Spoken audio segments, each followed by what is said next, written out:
Invito a todos a se mantenerem de pé para recibir o liderazgo de la Junta Interamericana de Defensa.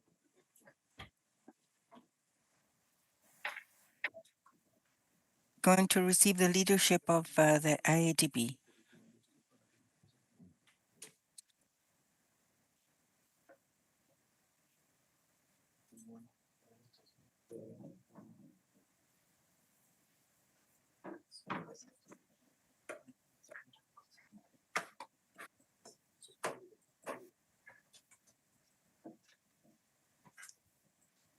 Por favor, tome asiento. Please take your seats.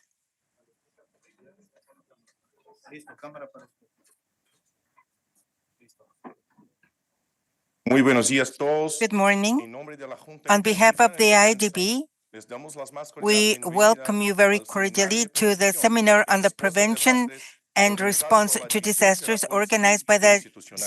Agradecemos la presencia institutional de los civilian distinguidos support. delegados del We Consejo de Delegados de la Junta Interamericana de received Defensa, the Council of representantes de Delegates las of the Fuerzas Armadas IADB del and the continente, representatives of organismos the armed internacionales, forces of the instituciones continent, académicas, international instituciones y giros, organizations, y a la and clase other 65 del Consejo organizations Interamericano de that have to Defensa. do with the Quiero disasters, and Class insistir para 65 intercambiar that experiencias have y joined fortalecer los today to lazos de exchange cooperación muy experiences cerca and frente a strengthen los the bonds desastres of naturales. friendship in A face of natural continuación, quiero con disasters. ustedes I el leave teniente with de you navío José Carmona, Lieutenant moderador del evento. Jose Carbona, the moderator of this event.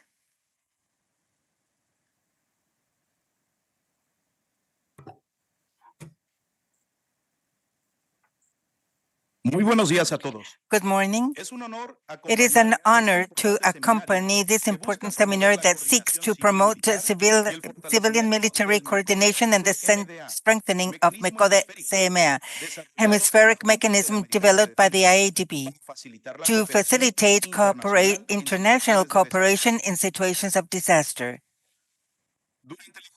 During today's morning, we will have distinguished presenters that will tell their experiences and action models earmarked to a more efficient management that is more solidary and coordinated in face of disasters of great magnitude. We remind all the participants that you can send your questions to the emails that will be sent to the presentators.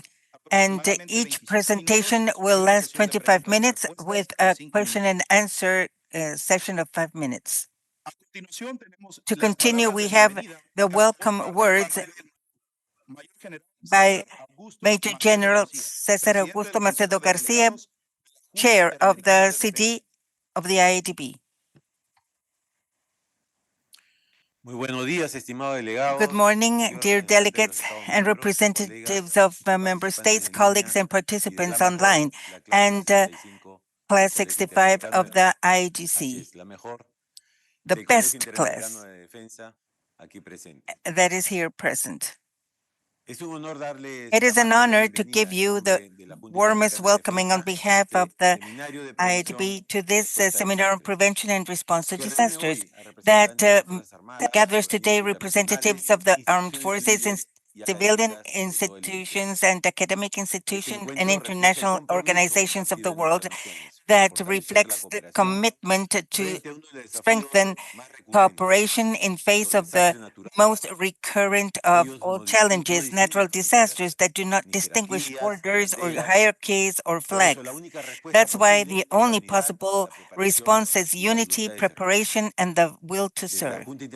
From the IADB, we conceive this seminar as an exchange and learning space. Each national experience, each institutional lesson, and each technical contribution are indispensable pieces to construct a solid network that will allow us to respond and recover with efficiency in face of emergencies.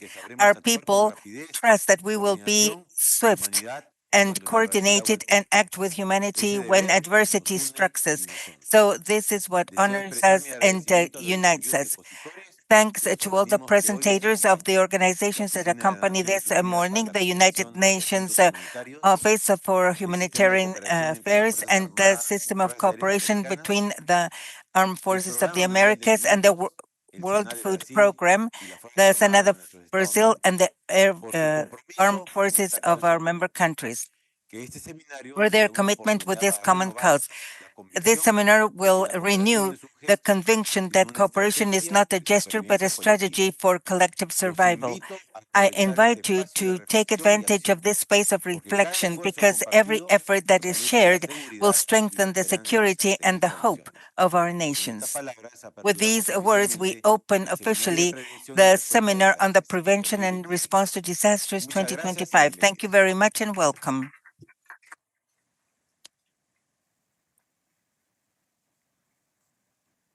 Thank you very much, General, for your words.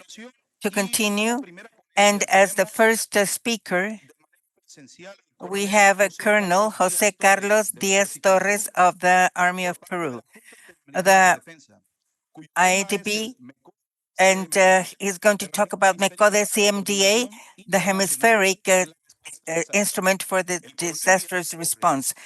Colonel Diaz Torres is the head of the civilian and institutional support of the IADB. His trajectory has more than 3 decades of office of service in the Armed Forces of Peru. He has a Magister in Administration and International Relations. His presentation is going to talk about the evolution, objectives, and scope of the MECODE CMDA as a technical and operational platform for the articulation of the mechanisms for humanitarian response in the hemisphere.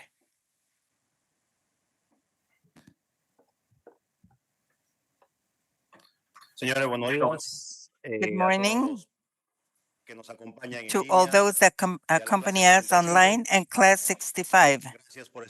Thank you for being here in this seminar that we have prepared with great dedication from the Division of Civilian Support. To continue,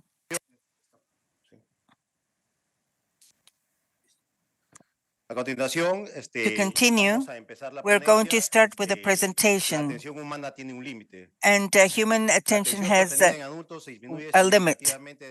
The sustained attention in adults reduces significantly up to 10 to 18 minutes, inclusive in highly trained audiences. So we're going to focus on the main points.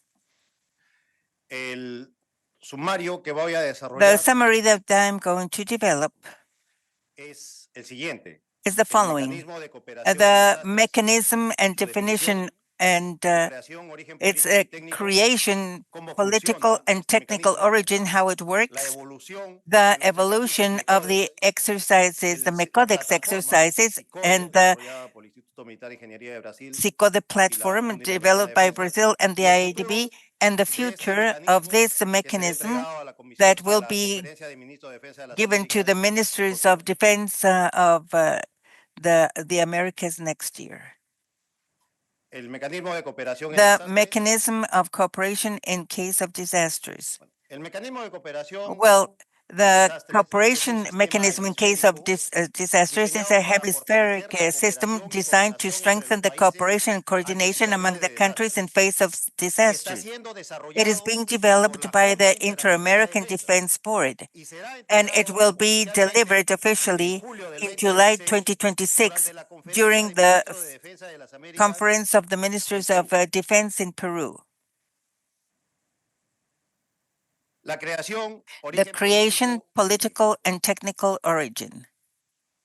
To talk about the creation, we have to refer to the Conference of Ministers of the Americas. That is the main meeting of the defense sector in the hemisphere, where they promoted mutual understanding, analysis, and the debate and exchange of ideas in defense and security. This conference is carried out every 2 years, and the pro-tempore presidency varies from one country to the other.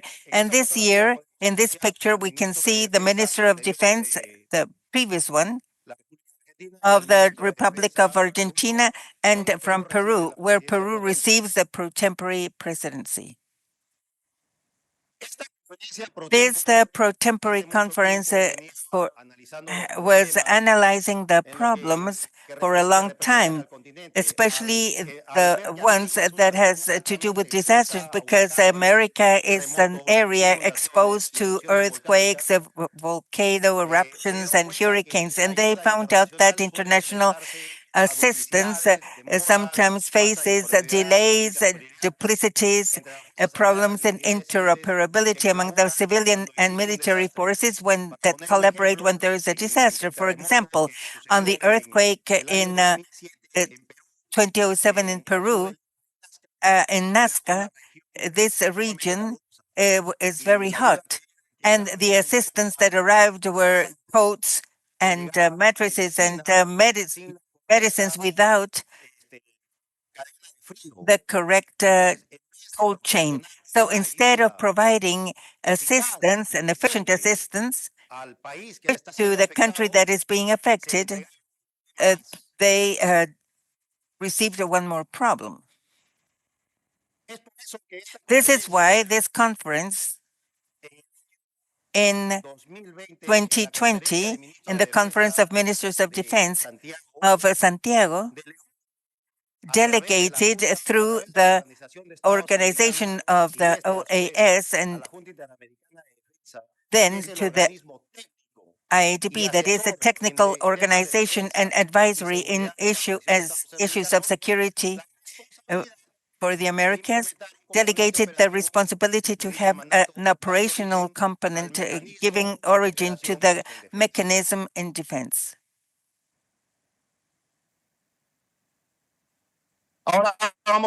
Now we're going to see its operation. When a country in the region faces a disasters, a large disaster, and that surpasses its capabilities with its own capacities, then this country requests international assistance. This international assistance is sent to a platform. In the platform, all those that are part of disaster management and humanitarian assistance can see it in real time. Both the countries that offer and the humanitarian organizations like the Office of the United Nations for Humanitarian Assistance, Red Cross, NGOs, etc. All these countries can deliver the assistance to the affected country, but the system or the mechanisms serves as a filter so that this assistance that is not really required, that assistance that was already delivered, or that assistance that specifically does not comply with what the country needs, can reach in a more efficient way. So this mechanism, at first sight, it seems very obvious and simple. Yeah, who doesn't know that? Nevertheless, experience has taught us that it's not like that. That when there is no coordination, when there is no common language, when there is no platform that allows all to see the problem at the same time, then there's chaos and disorder. Its operation or its implementation rests in four key dimensions: the strategic political framework given by the OAS and the Conference of Ministers of Defense of the Americas, who practically have delegated us the task of this mechanism. The technical operational coordination under the Inter-American Defense Board through the civilian institutional support of this institution. The common procedures and interoperability is developed among the countries of the region that offer the assistance and the humanitarian organizations or international organizations. And the training, validation, and practice is through the annual exercises that are called MECODEX and the system or the platform that we use for this exercise. I'm going to explain now what the MECODEX exercises are and its evolution. The mechanism for disasters is supported in two key points. First, the annual exercises for validation and the platform that was developed. The MECODEX exercise are the practical phase of the MECODE, where the countries of the hemisphere test their system for disaster management and the capacity to coordinate among civilian and militaries and the interoperability in face of a disaster. We study a country, the country where this exercise is going to be developed at, and see which are the most common disasters that affect this country. And then we state an exercise with that problem, and we take the country to such a level that they have to request international assistance. So that's when the the core phase starts, where you can see how we can coordinate among civilians, militaries, and humanitarian aid. From Santiago, from the Conference of Santiago in 2020 to the Conference of Ministers that will take place in 2026 in Peru, we've had two conferences of ministers, and through these two conferences, we have carried out 5 MECODE exercises. Each time there is an exercise, the IADB informs the advancements to the Conference of Ministers, both in Brasilia, Mendoza, and they gave their okay so that we could continue developing this mechanism. The first MECODE exercise was developed in 2022 at the facilities of this Casa del Soldado. This was the first conceptual and planning exercise that laid the foundations for the MECODE and gathered representatives of the Ministries of Defense and Risk Management to define the common protocols for humanitarian assistance. And this is like the development of this mechanism in the future. And later, in 2023, we developed the first MECODE International. This was developed by the Republic of Ecuador. The scenario was an earthquake with an oil spill at the coastline. In this exercise, they validated multi-level coordination, defense, chancellery, and risk management, and they detected that they needed a system for an exchange of information that was more expedite, because they used the traditional one, like emails and that kind of thing. And so the lesson learned was that we needed an information system that was very timely and precise. In 2024, the second MECODEX exercise was developed in the Republic of Peru. The scenario was an earthquake followed by a tsunami in the Lima, Callao area. In this exercise, they consolidated the civil-military joint participation together with the ministries and armed forces, and expanded the regional cooperation framework, and they used a software for the first time. It was not their own. It came from CEPREDENAC, and that loaned the software that they already had. And it was very useful to expedite the flow of information during this exercise in Lima, Peru. As a result of this exercise, last year, and with the experiences that we gained in each one of these exercises, this year we developed in Guyana the fourth MECODEX exercise. The scenario changed.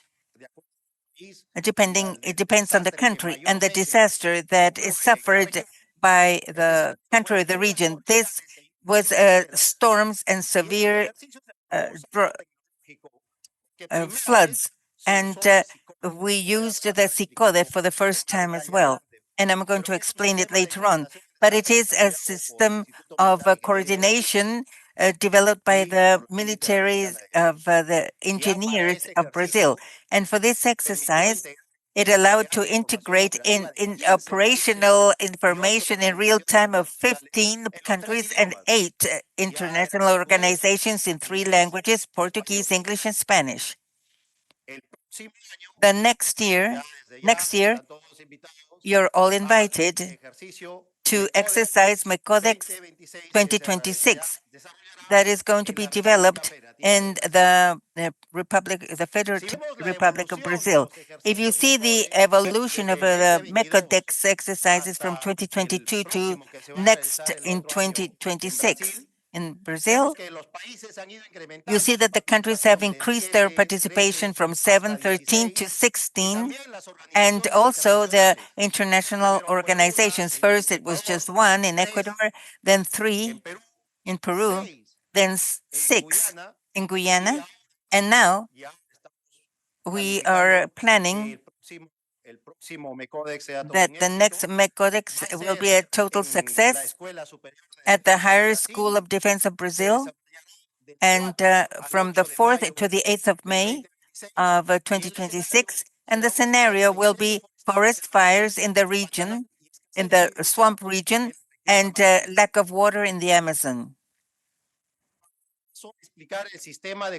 And now I'm going to explain the system of coordination in disasters, because MECODE supports itself on the exercises, the annual exercises in each one of the countries in the region and in the system. At the beginning, I explained this process. And when we speak about a system, of the SICODE system, we talk about the cooperation in disaster system, which is the heart of this mechanism. This mechanism is a platform developed by IMI and created to improve information management in real time and the follow-up of requests and the international coordination in face of disasters, and offers monitoring of disasters in real time, coordination through chat in 3 languages. You don't need a translator. You can write in Spanish, and the translation is automatic. Processing of assistance requests with videos, it's very complete, and it works. Its key functions are centralize the operational information, connect the stakeholders, civilians and military and humanitarian, increase the speed and efficiency of the response, and serve as a tool, a training tool and validation during the exercises, the MECODEX exercises. As General Beato said when he welcomed you to the room, this system has allowed a savings of $150,000 for operations and $10,000 in annual maintenance.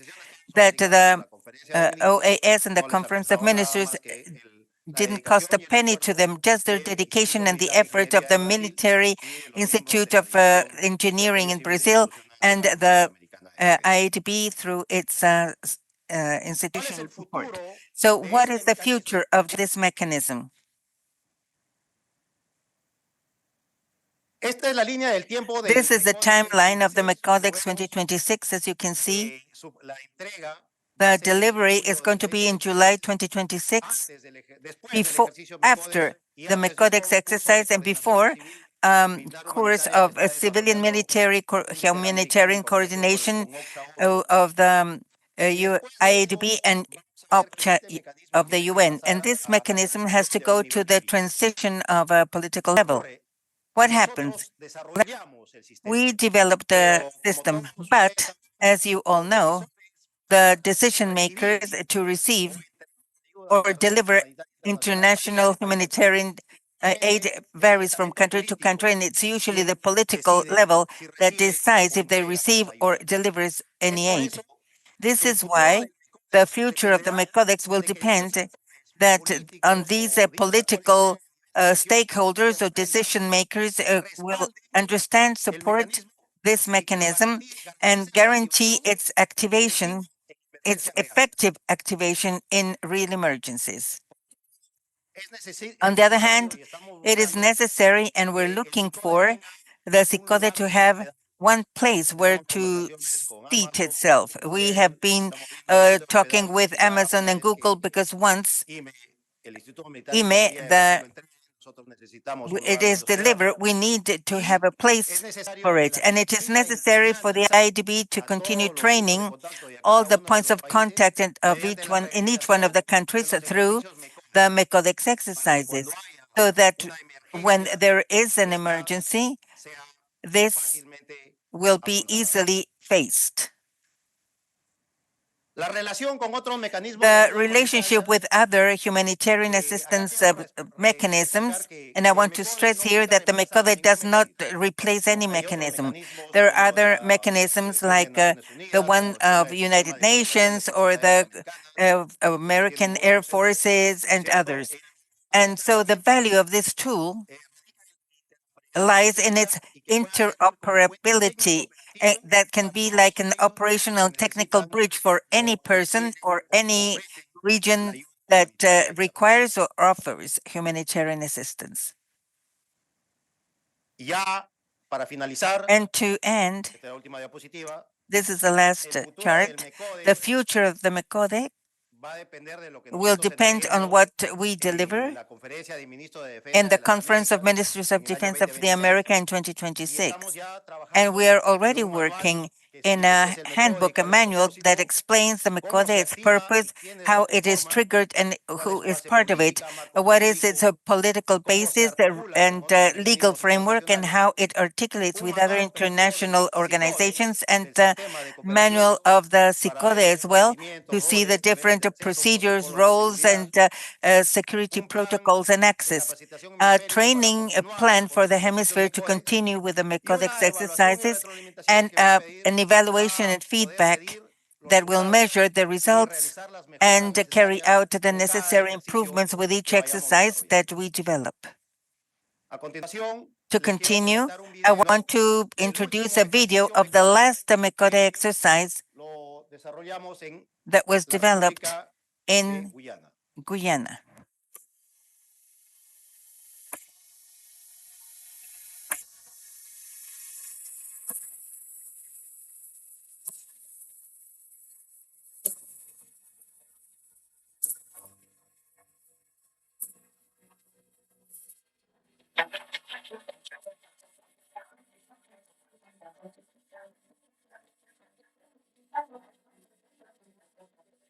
So welcome to the opening ceremony of the Disaster Cooperation Mechanism and Humanitarian Assistance Exercises, better known as MECODEX 2025, here in Georgetown, Guyana. MECODEX is a mandate of the Inter-American Defense Board to support countries affected by disasters with a virtual platform to manage relief and disaster preparedness in this hemisphere.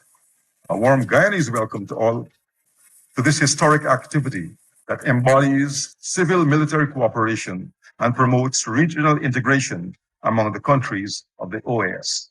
It is both an honor and privilege to address you today at the opening of MECODEX 2025, an exercise of regional importance that reflects our shared dedication to humanitarian response, disaster preparedness, and international cooperation.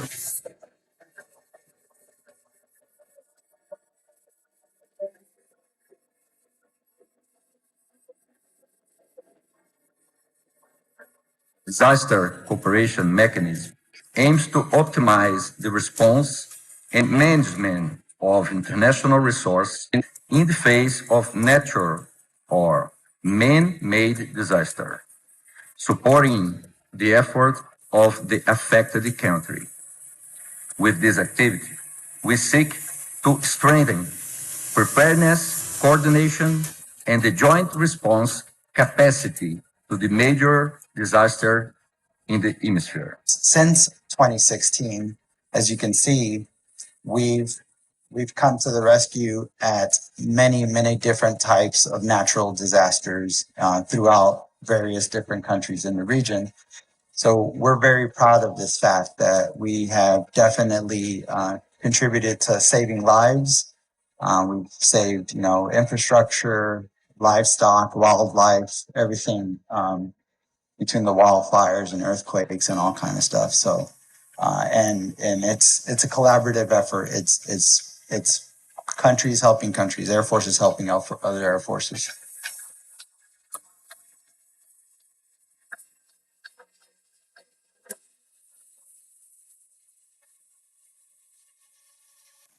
Muchas gracias. Thank you.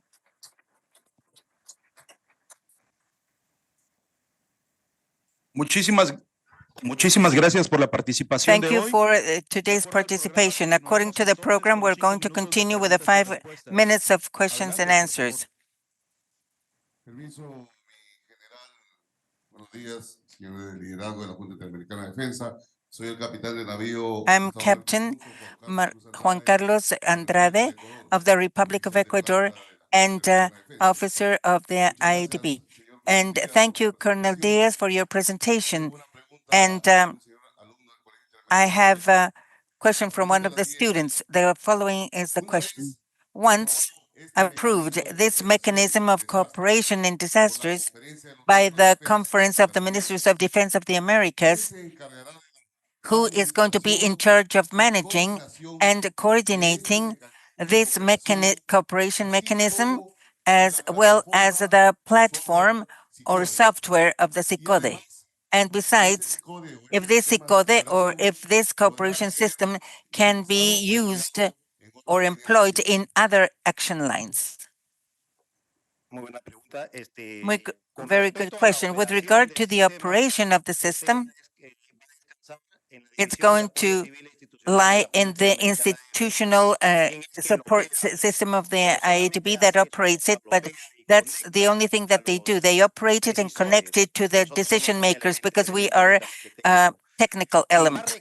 And who is going to require the triggering of this mechanism will be the country, the affected country. The affected country is the one that has to request the triggering of the mechanism, and the one that is going to be the filter on which aid they will receive and which they will not. We only place the platform so that they can decide what is the ideal help or aid for them. And with regard to its employment, we hope that this platform, as I said, will serve as a bridge for all those other mechanisms because it's an exchange of information.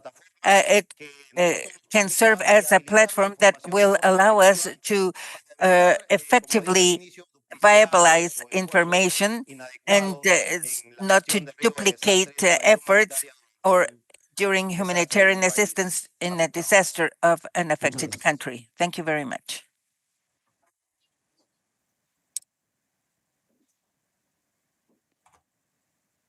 Continuando con el orden del seminario, tenemos a nuestro segundo presentador, que en este caso es la señora Chiara Capozio, de la OCHA ONU, con su tema Moving la along, coordinación we have Chiara Capozio, and with the topic coordination, civil and military coordination in humanitarian emergencies. She is an officer of humanitarian issues and advisor for the humanitarian access for Latin America and the Caribbean, and with a wide experience in humanitarian access. She will be diving deep in the lessons learned from the UN on coordination in complex contexts, highlighting the importance of dialogue between humanitarian stakeholders and military stakeholders. Go ahead, Ms. Chiara Capozio, with your presentation. Good morning. Thank you to the IADB for this invitation. Good morning to all the participants. I'm going to start sharing my screen. I hope that you can see it.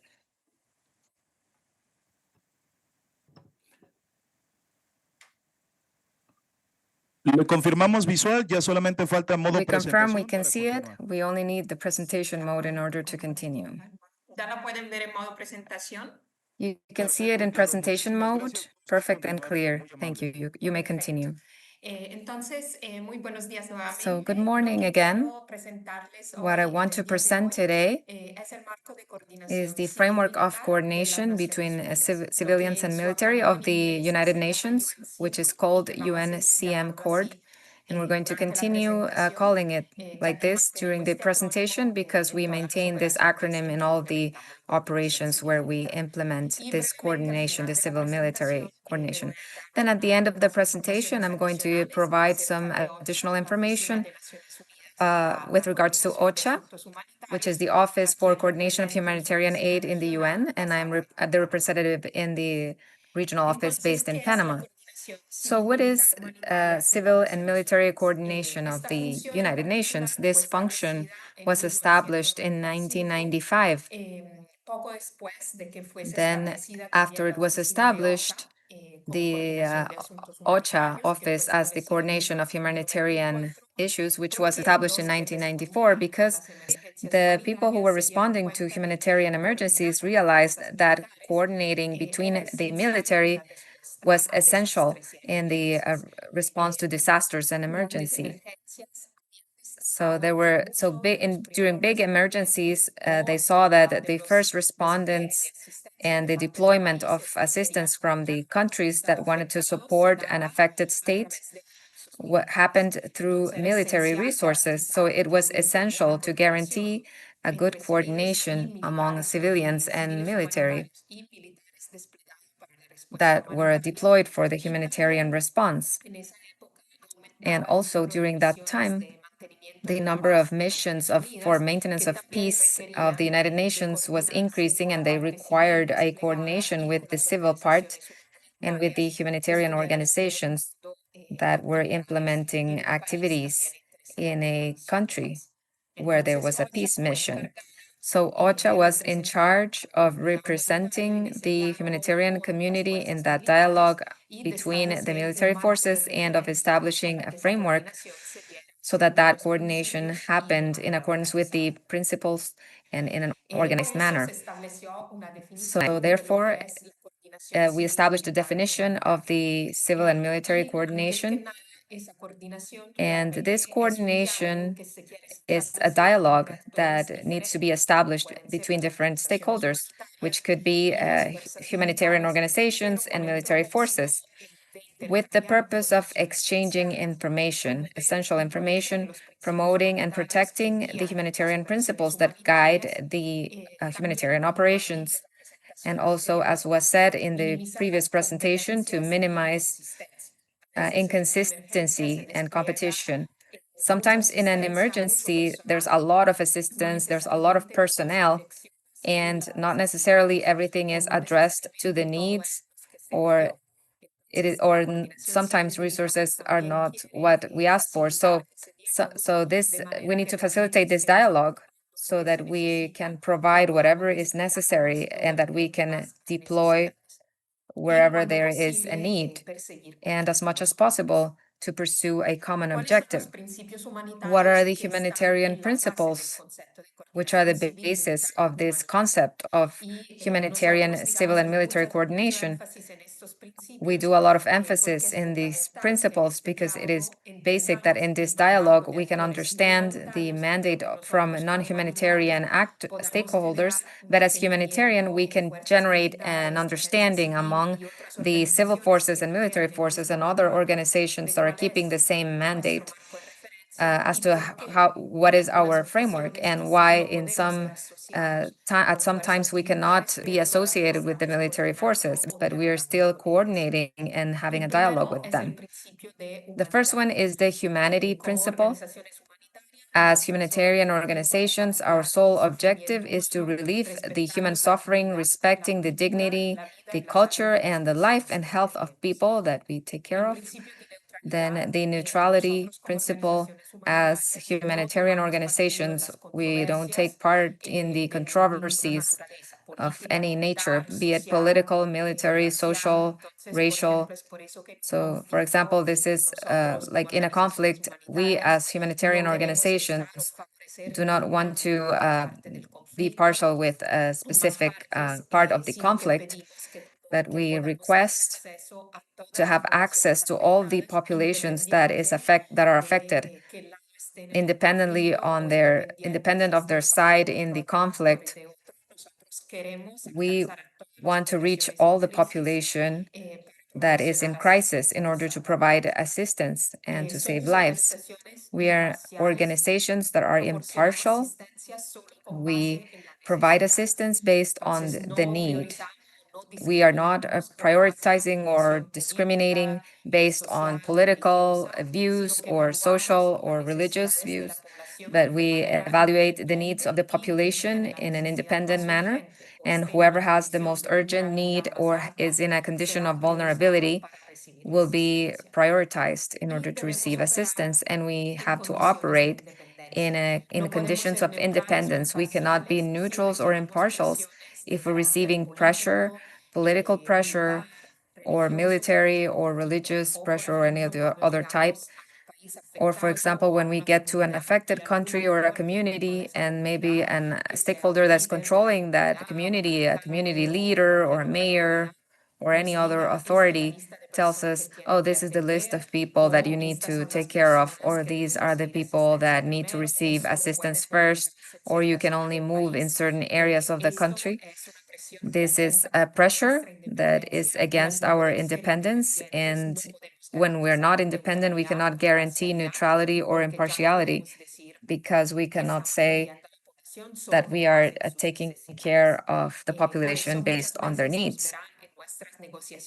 Sometimes in negotiations and dialogues with the authorities, and even with the military forces, sometimes we request that they can respect our access to places where there's a need, or to guarantee that only humanitarian and civil military or personnel is adding to this or can access these communities.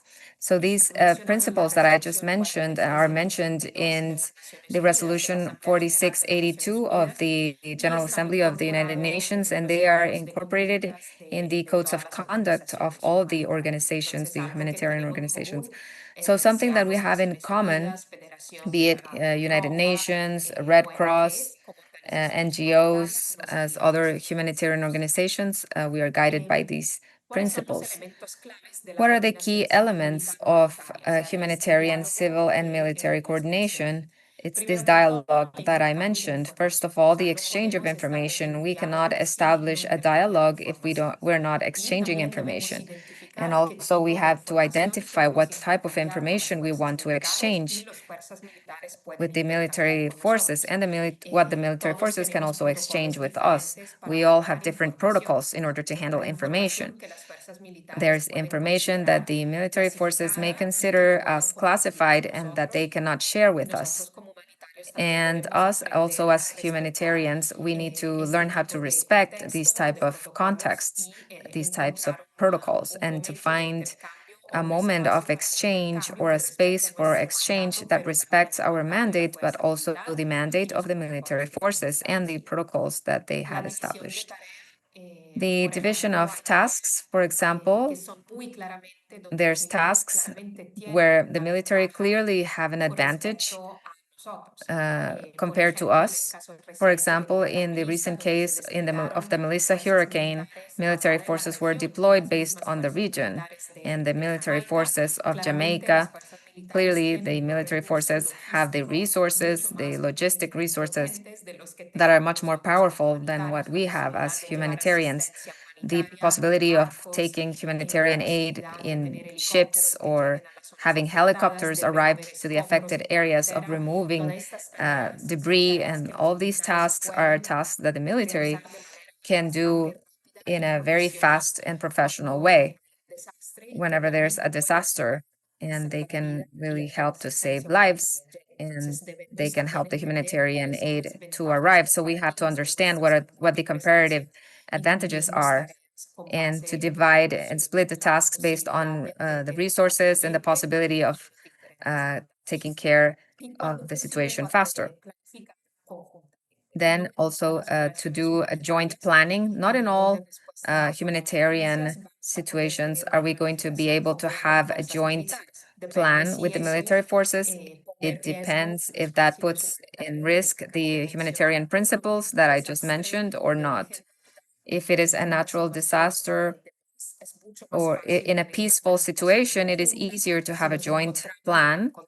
But otherwise, if we are in a conflict situation where the military forces are directly involved in that conflict, then for us, it is harder to plan jointly because we have to keep our neutrality. The coordination for us is everything. This is what we're doing now, which is establishing a dialogue with the military forces, is a type of coordination. We can have a very close coordination. We can plan jointly in a natural disaster situation because we need to go in fast in order to save lives. So we're talking about a side of the spectrum called cooperation. Or in a situation of conflict, we need to keep a certain distance of the from the military forces, because if these forces are involved in the conflict, but we're still exchanging information, we're still keeping a dialogue, because this is necessary in order to implement the humanitarian program. So we're talking about coexistence in this case. So we're still doing humanitarian, civil, and military coordination, and we need to exchange the minimum of information so that we can be more efficient and so that we can protect the humanitarian mission and the population that we need to take care of. So then, if an operation, a disaster operation or response operation is deployed or you are looking to dialogue with the humanitarian community, then you need to look for the officer of a military civil coordination. And what can you expect from this person? Normally, this person is a civilian from a humanitarian organization. And the first thing that this person will do is to try to find in the military forces or in the military forces that have been deployed a counterpart, which is a link officer or a civil matters officer who can be their counterpart in order to establish a dialogue and exchange information. Also, through this negotiation or by establishing this dialogue mechanism, the humanitarian organizations will be working or will be having a dialogue with the military forces in order to negotiate critical areas for humanitarian assistance.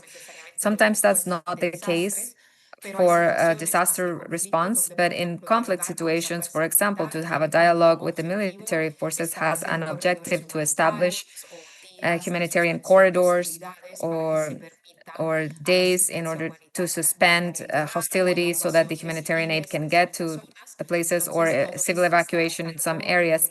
So all of this will be in charge of this officer of coordination, military civil coordination officer.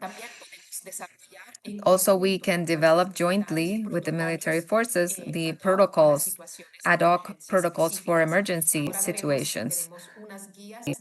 We see that we have some reference guides, global reference guides for this coordination, but we can adapt these guides for specific contexts if it is required, necessary, or if we see that there is a need to establish an interaction protocol that needs to be more formal beyond the dialogue and the meetings that we may have in an emergency. And finally, in that dialogue, we also establish trust and a mechanism, confidential mechanism, that will also allow us to exchange sensitive information, in which we can, with the military forces, we can express concerns on specific operations, or where the military forces can also inform us of operations or events that may affect the humanitarian mission, always maintaining respect for the different mandates, of course, and the confidentiality of certain information, which may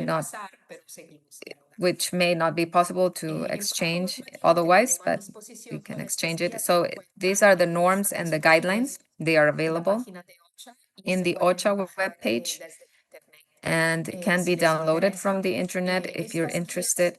These guidelines have been a work that has been coordinated between humanitarian organizations, member states of the UN, military organizations that during years have for years have coordinated and collected information and good practices from different operations where civilians and military have been deployed, and they have created these guides to orient this coordination in different situations. The Oslo guidelines are the first guides that we have for civil and military coordination. If you can see, the first edition is from 1994 and was edited in 2007. This guide is referring to the interaction among civilians and military in natural disaster situations, in peace contexts. So this is a guide that allows the military and the humanitarian civilians to know how to use the military resources in a humanitarian operation. And it gives us the possibility as humanitarians to act in a more structured way, and the military forces also can know the types of requests that they may receive from humanitarian organizations during these types of natural disasters. Then the humanitarian organizations and the military organizations developed the guides for interactions in situations of complex emergencies, which means in situations of conflict.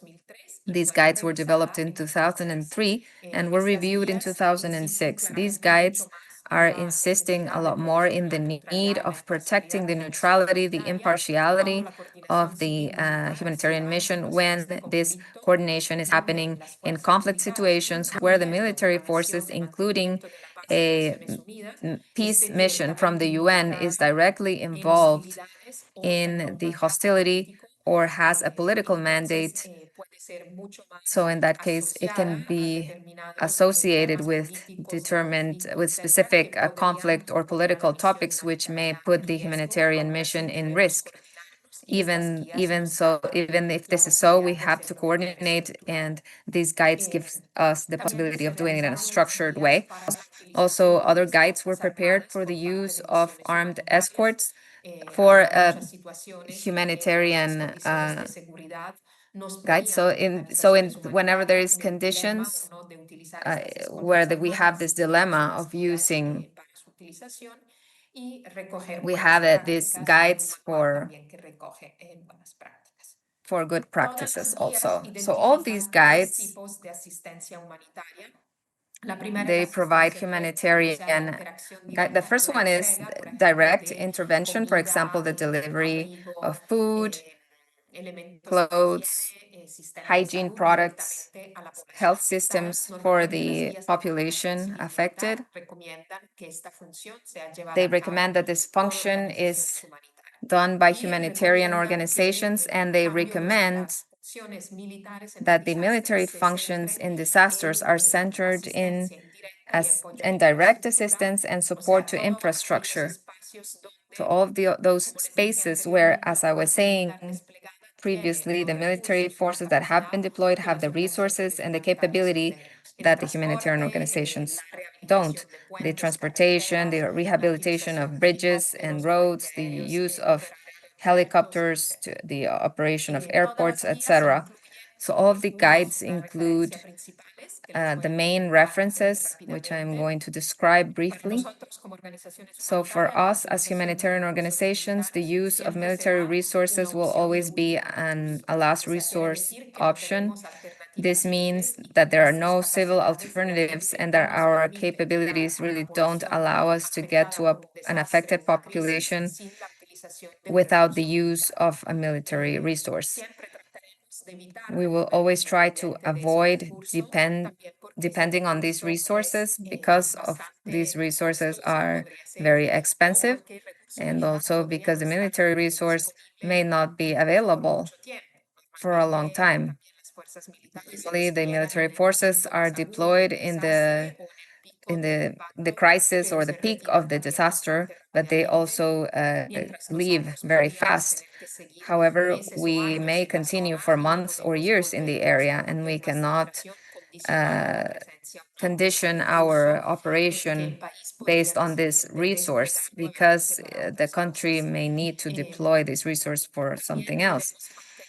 Also, we need to maintain independence, impartiality, neutrality, and not harm. So then when we deploy our resources or when we coordinate with other stakeholders, even the military forces, we need to see what type of impact we may have in our operations and if we are achieving a benefit or we creating unexpected consequences which may do harm. So here we have a recent example, the deployment of military resources that occurred during the Melissa hurricane in Jamaica.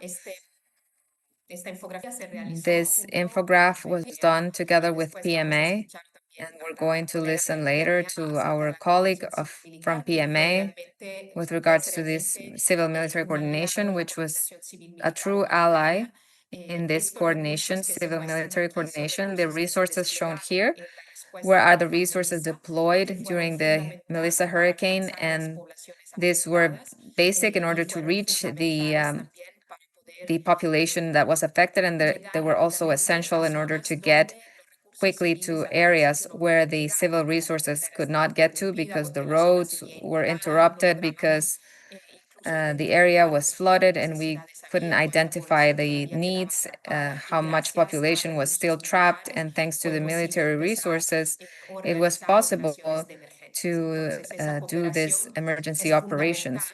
So this cooperation is essential, specifically in situations of disaster, where when we need to get there fast and we couldn't do it because of the situation of the impact of the disaster. We did not have the civil resources that were capable to do this. So also to conclude, I would just like to mention that as OCHA, we are the Office of Coordination of Military Humanitarian Topics of the UN. So we support other organizations from the civil organizations so that we can save lives and we can get on time in an efficient manner and effective manner. We can reach a population that has been affected by a crisis so that we can respond timely and quickly, taking whatever is necessary so that the affected people in a crisis can have their dignity, their health, and their life protected.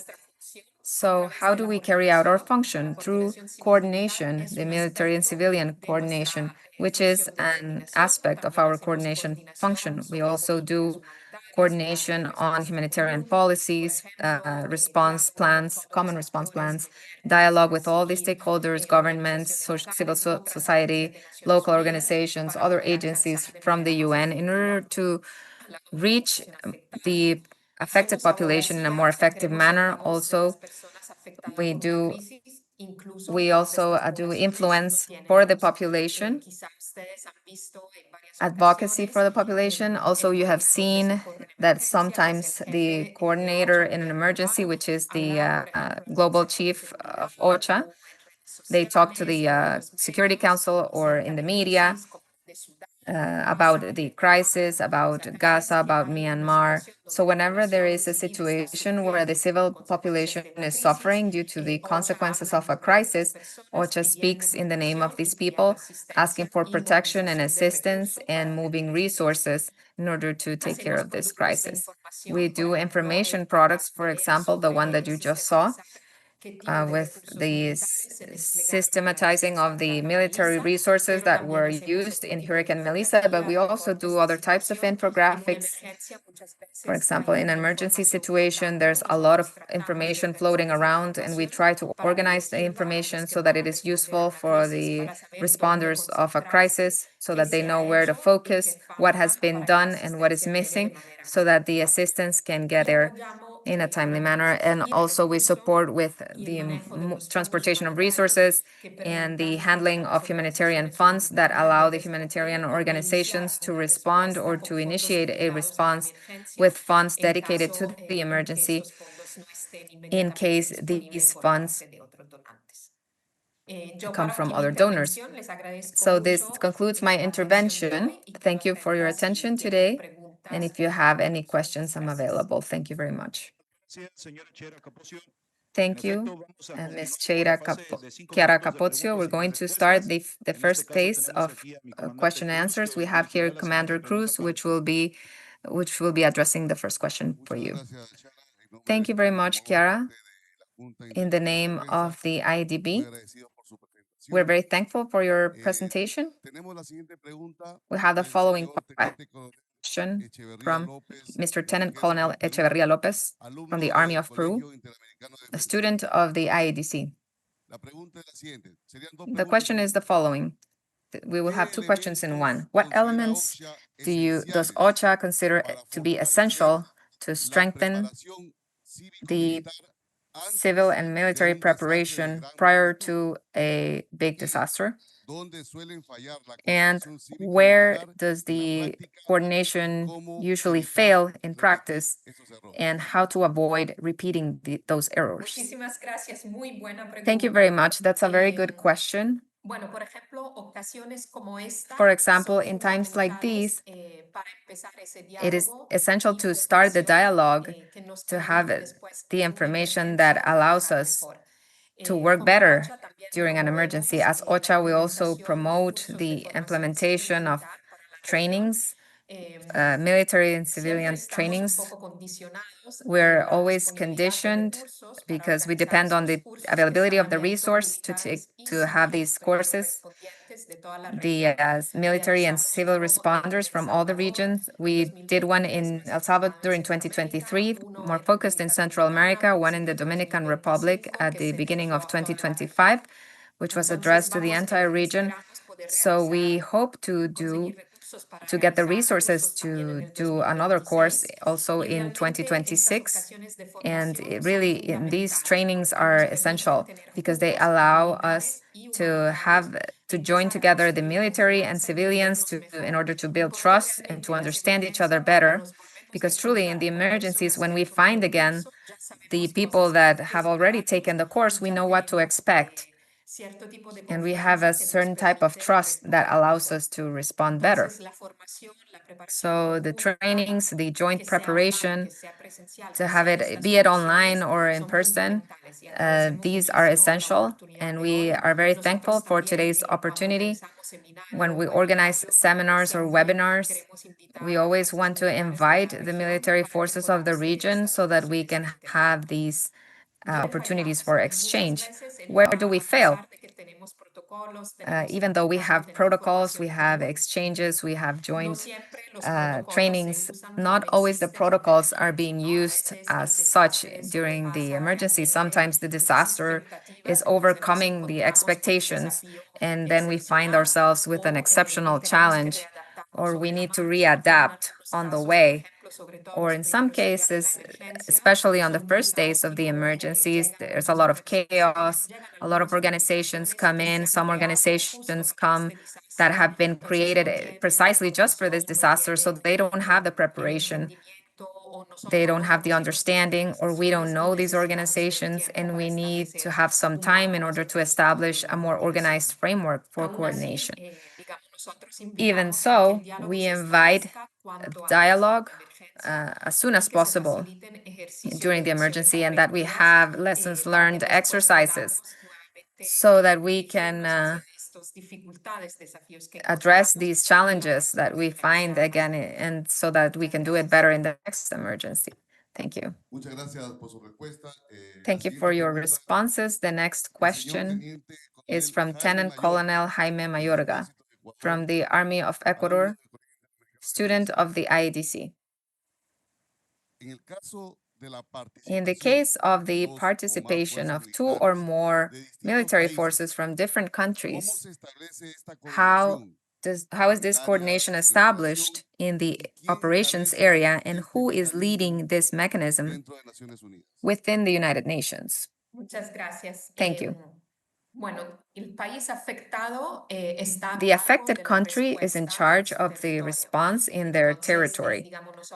So we as OCHA, we'll always refer to the national authorities for their disaster response, and as much as possible, also we have a joint center of coordination where we have a representation of this authority through their military national authorities if they have a role in the response.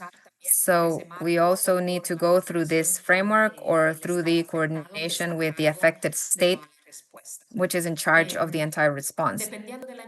Depending on the emergency, we can establish later a center of operations, a joint center of operations with the forces and dedicated to this civil-military coordination.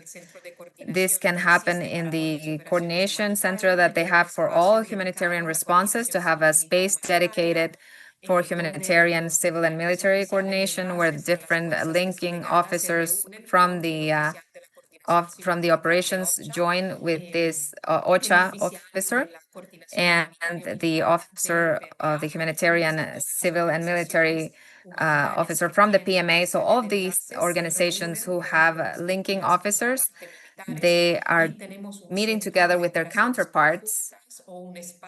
And also we have a space for humanitarian, military, and civil coordination dedicated to discuss civil and military topics that are part of the response. So normally OCHA, my organization, has the function of creating this space where later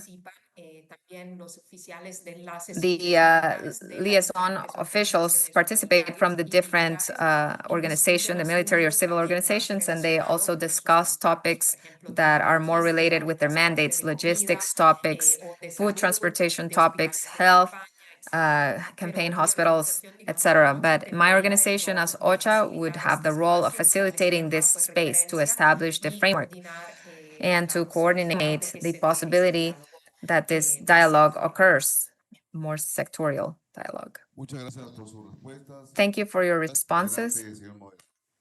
Go ahead, Mr. Moderator. Thank you very much. You're very kind for your participation. Next, we will continue with a break, which will happen from now until 10:28 Washington time.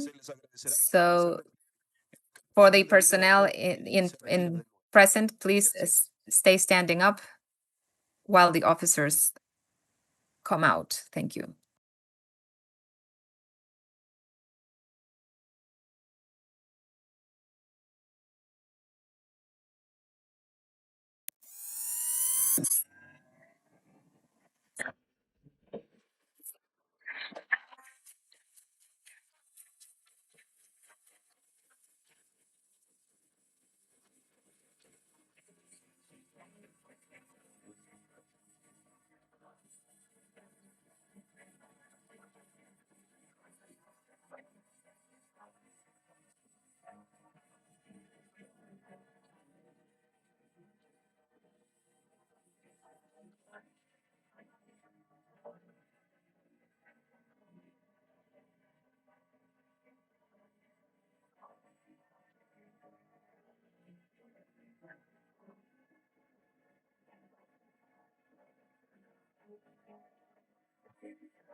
Muy buenos días, nuevamente bienvenidos a este seminario. Continuamos con la tercera Good ponencia. En morning. este We're caso, going to se encuentra el continue coronel with the Marcelo third García presentation Correa, by de la Fuerza Marcelo Aérea de Chile, García Correa, por parte Colonel de SICOFA. from Su the tema, Air Force la of Chile, coordinación y from apoyo ante SICOFA, desastres coordination naturales. and support in El face of coronel natural García Correa disasters. es Colonel subsecretario García general Correa del is Sistema de Cooperación General entre las Fuerzas Deputy Aéreas Americanas, Secretary también among conocida the como SICOFA. American Consta Air con trayectoria en Forces, logística y planificación known as estratégica. SICOFA. He is Su the ponencia logistical mostrará official cómo el SICOFA and fortalece strategic las planner capacidades aéreas conjuntas in logistics and para facilitar el operations and transporte, financial la ayuda management, humanitaria besides y the la respuesta FMS. inmediata He ante los is desastres also a naturales. professor, Adelante, mi military coronel. professor. The floor is yours, Colonel. Muy buenos días. Para mí es Good un placer morning. For estar me, it is a aquí en pleasure la to Junta be here Interamericana de at the Defensa para IADB presentarle a ustedes to lo que es present SICOFA, el sistema de SICOFA, cooperación the entre las Fuerzas Aéreas cooperation among Americanas. the Le traigo el American saludo Air de nuestro Forces secretario general, el system. coronel David Bewley, que The junto con todo el regards of personal de la Colonel Secretaría Puli, Permanente de our SICOFA, boss, que está that asentada en la together base with aérea de SICOFA Bears that Mountain is in en Beast Arizona. Mountain in Estamos muy Arizona, contentos de estar we aquí are very presentes y pleased to be here contarles de nuestra and to experiencia tell you about our como experience sistema de cooperación entre as las Fuerzas the Aéreas cooperation Americanas. system among the American Air Forces. A continuación vamos a ver un breve We video will que see cuenta a la brief historia en video un that par de tells the minutos de story SICOFA desde su of creación. SICOFA since its creation.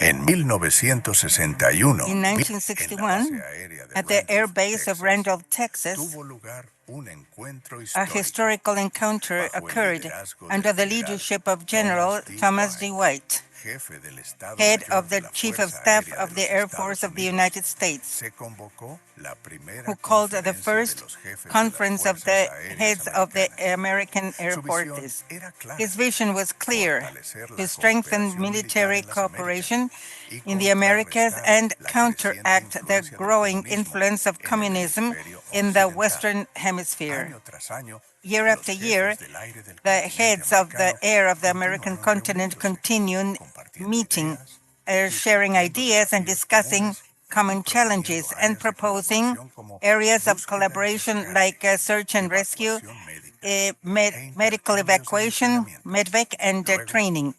And then in 1965, history, all the air chiefs signed the creation of the cooperation system among the American Air Forces. More than a conference, the system became a live organization through which each idea, each proposal could transform itself into a shared reality. In 1969, the system gave a new leap. They established the permanent secretariat at the air station of Ambro in Panama. This small group of officers dedicated to the United States Air Force became the thread to continue the system. They had the institutional memory, developing products, plans, and directives between one conference and the other, and became the heart of the SICOFA. For decades, the mission was firm: promote friendship, build mutual trust, and maintain the spirit of cooperation alive. But the world was changing, and our organization as well. In 2006, we did a shift from a diplomatic focus to an operational mentality. The purpose was to build a system capable of coordinating in real time humanitarian assistance and response to natural disasters. Because throughout our nations, there is a challenge that does not recognize borders, natural disasters. And in 2010, the first exercise of cooperation was launched, organized by Chile. It was the first multinational exercise of SICOFA under this new framework, uniting aircrafts and staff. And we not only talked about cooperation, we made it fly. And in 2016, the theory became action. An earthquake that devastated Ecuador, and SICOFA responded. For the first time, our operational model was tested, and it worked. It saved lives. Today, SICOFA is more than a system. It is a community of action. When the fire threatens the soil, or when the communities are isolated, or when the land trembles, we're there. Through our language, distance, and borders, we operate like one unique entity, because we, at the cooperation system among the American Air Forces, are united and allied. Bien, tal como se señaló en el So, video, as the videos showed, SICOFA was created through the initiative of General Thomas White in 1961, who was the Chief of Staff of the Air Force of the United States at that time. And originally, it included the air forces of 14 countries that were the founding countries. Since its creation, SICOFA has been non-political and voluntary, and that is what rules all our operations. Its purpose is to promote and strengthen the bonds of friendship and support among its members, and this has gone on for decades. Right now, the members, the active members of the system are 23 air forces that you can see on the screen. The ones that are darker are the ones that were the founding members, and beside is the year in which they entered as members of SICOFA. We also have 2 air forces in the quality of as observers, and we have organizations that are not air forces, but they are organizations with which SICOFA interacts, like the Inter-American Academy of the Air Forces and the IADB and the Security Regional System, and we just added as special guest the Association of Air Forces of Africa. We're talking and coordinating with Suriname, the Bahamas, and Antigua and Barbuda, so that they can add themselves as members to the system. What is the organizational structure? Well, mainly CONFEHAMMER, which is the Conference of Heads of the Air Forces of the Americas that meets in June once a year, and from which derive all the different directives and tasks by which the members have to carry out and comply throughout the whole year or the whole cycle. For this, they have liaison officers that are called EMFAs, that are designated by each commander, who must have a direct dependency from the commander to improve and have a good communication in case of having to coordinate any type of problem. And the counterpart is the Permanent Secretariat of SICOFA, called SPS, that right now is in the air base of Davis Mountain in Arizona, but could be in any country that would like to be the seat of the SPS. As data, this office has 10 staff, 8 of which are from the U.S. Air Force and 2 positions that are international and that rotate alphabetically among the countries. One is the one that I'm using as the undersecretary. I replace the Brazilian colonel, and next year I'm going to be replaced by a colonel from Colombia. We also have the cooperation officer that is also rotational, and right now there is a Peruvian, and next year we're expecting a specialist of the Dominican Republic. How do we communicate? The liaison offices of the different air forces and the permanent secretariat, in compliance with the directives by our commanders, communicate through CITFA stations that are offices of specialized staff in communications that each air force provides in each country, and whose mission is to maintain a communication through official means like the CIFTFAgram, that is our official document, or through the SAVICO cooperation system when we activate a crisis situation, or daily communications for any type of consultation. And we do this also with an office that we have at the SPS, which is the control station that coordinates each one of these communication stations. What are our cycles? We work with cycles, yearly cycles, that start and end with the CONFEHAMMER from June to June. The first cycle is the thematic cycle, where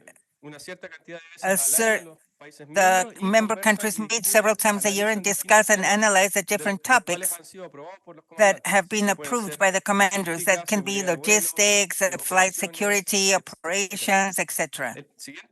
The next cycle is when we prepare for a table exercise that is done usually in Argentina. In this way, we have IPC, NPC, and FPC meetings to end in March of that year with a table exercise in Argentina.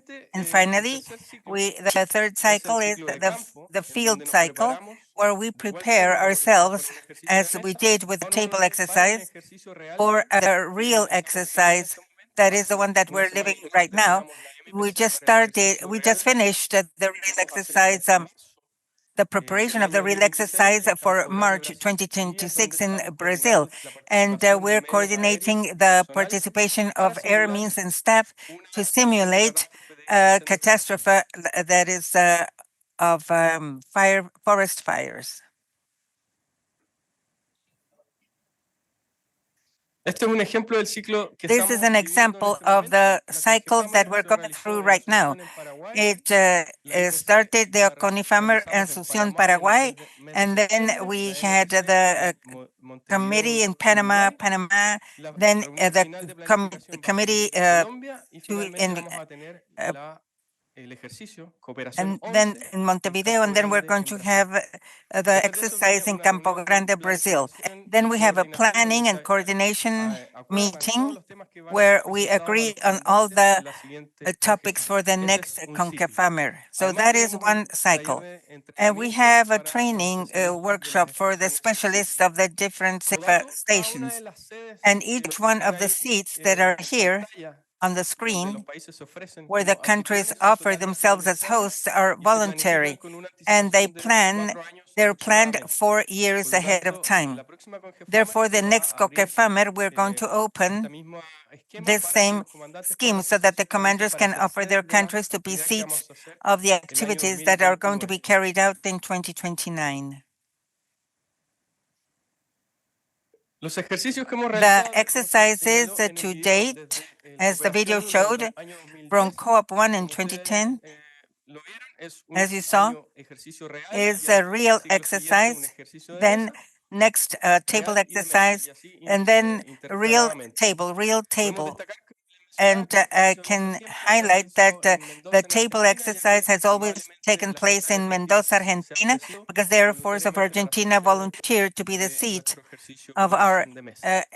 Y los exercise, table ejercicios reales exercise. han And the sido, real han ido exercises variando have de been acuerdo al rotating ofrecimiento according to voluntad the en sí voluntary de cada una offer de las of fuerzas each one aéreas. of the air forces. Podemos ver como dato que el año We can see 2017 that in el ejercicio 2016, Cooperación the 5 que iba a ser COP realizado en Chile fue 5 that it cancelado was in debido a Chile que la was semana canceled anterior un because the week terremoto before an ocurrió en earthquake México struck y los comandantes Mexico, acordaron and the que todos commanders los medios que agreed iban a that all asistir the al means that were ejercicio going to Cooperación come to 5 en the Chile fueran derivados Chilean a la situación real que se estaba exercise viviendo were y going to así be pudieron sent apoyar a ese país to the real que estaba en una disaster and catástrofe support real. the country that was in a real catastrophe. Desde que se activó por primera vez el Since it was sistema, cuando cambiamos el since the enfoque a un trigger, enfoque más since the operativo, como system se señaló ahí, triggered el for año the first time 2016, in por primera vez se 2026, for activó the first time, oficialmente we SICOFA triggered a con el SICOFA terremoto en with Ecuador. the Hemos tenido earthquake una in gran Ecuador, and cantidad we've de had a great eventos number de of catástrofes events, naturales. Como natural ustedes disasters saben, since then. nuestro As continente you tiene know, una our gran variedad continent has a great variety de catástrofes para elegir, of como catastrophes where inundaciones, you can choose terremotos, from, like incendios, floods, volcanes, fires, huracanes, volcanoes, etc. Y en earthquakes, cada una de etc. estas And in each actividades que one of ustedes ven en these pantalla, activities that you SICOFA se see ha on the activado screen, y los SICOFA has been países triggered, han and the aportado countries con have ayuda mediante la contributed coordinación with entre las fuerzas assistance aéreas. through the coordination among the air forces. El último caso que tenemos The vigente last es case el that huracán Melissa, el cual is the todavía para Hurricane nosotros está Melissa abierto that y is en still donde varias open for fuerzas us, aéreas where han several air coordinado forces apoyo coordinated their a ese support país. to that country. Para mostrarles de forma gráfica cuáles To han show sido los you resultados graphically the results tiene SICOFA luego of de todo SICOFA el proceso de after the coordinación. Les voy a mostrar whole algunos coordination process, I'm casos going to reales show que you some tuvimos real en el último cases ciclo, that we como had in the incendios, last sobre todo cycle, incendios, like forest con algunos fires, datos especially fires, estadísticos para que puedan with apreciar some de mejor forma. statistical data so that you can En Ecuador appreciate it better. In Ecuador, tuvimos we en had agosto del año pasado August incendios last que year, fires, a petición de Ecuador and activaron este sistema y Ecuador países como requested Perú, the Colombia activation of aportaron con this, medios and Peru aéreos and y Colombia personal gave their air forces como and helicópteros, staff unidades de and transporte, sistemas helicopters and transport antiincendios como aircrafts el and Bandy Bucket y anti-fires también like con Baby imágenes Blanket satelitales como and Brasil, Chile y satellite Estados images Unidos. like Brazil, Chile, and the United States.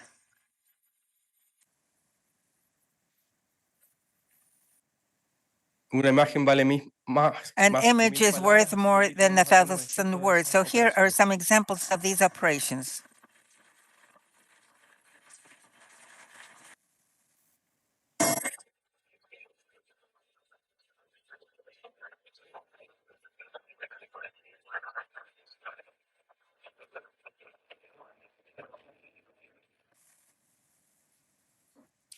Posteriormente, nuevamente, Ecuador And then sufrió Ecuador incendios suffered bastante importantes another que important sobrepasaron la fire capacidad de su that país y que obligaron overpassed the a la Fuerza Aérea capacity a of the activar country, and SICOFA the Air Force activated SICOFA. nuevamente And países again, amigos friendly aportaron con countries medios para contributed with their means calmar la to situación. En calm este the caso, Perú y situation. In this Colombia case, Peru nuevamente and Colombia y again, Estados Unidos y and Chile the con United imágenes States and satelitales. Chile with the satellite images.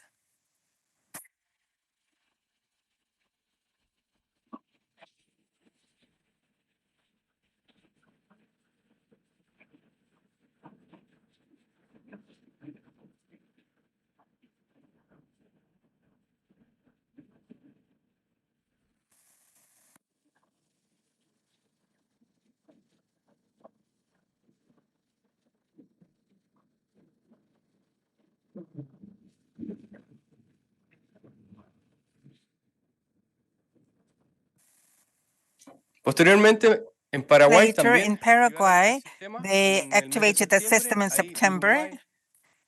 fue la Uruguay Fuerza Aérea que was the Air ayudó Force al that país con assisted aviones this country C-130 y with sistemas antiincendios de 160 cajas airplanes and Guardián.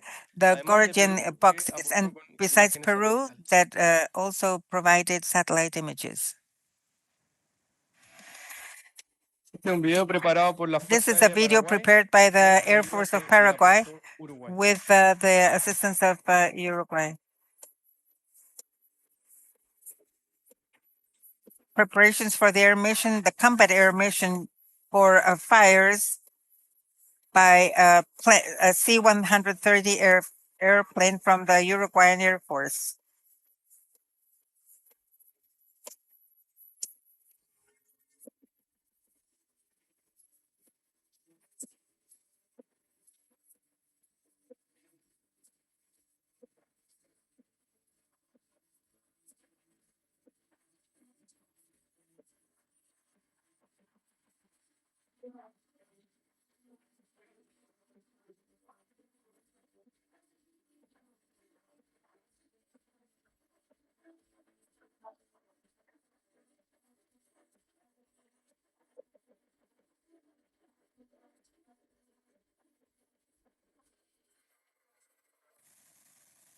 Posteriormente, en Bolivia In también Bolivia, tuvimos we una also fase de had incendios forestales a que forest afectó fire that una gran affected parte de su a great territorio part of y their para lo territory, cual muchos países and acudieron many en ayuda, como countries podemos ver, Canadá assisted. con aeronaves y Canada helicópteros, with Perú con aircrafts and cajas del helicopters, sistema and Guardián, the Chile Guardian con aviones de boxes, transporte, and Chile with transport Uruguay también con aircrafts, sistemas Uruguay antiincendios, with an helicópteros y además con capacitación para el anti-fire personal and boliviano training en for the sistemas Bolivian staff antiincendios in y Estados anti-fire Unidos con systems, and the imágenes United States satelitales. with satellite images. Ver ahí el avión canadiense operando. That's a Canadian aircraft operating.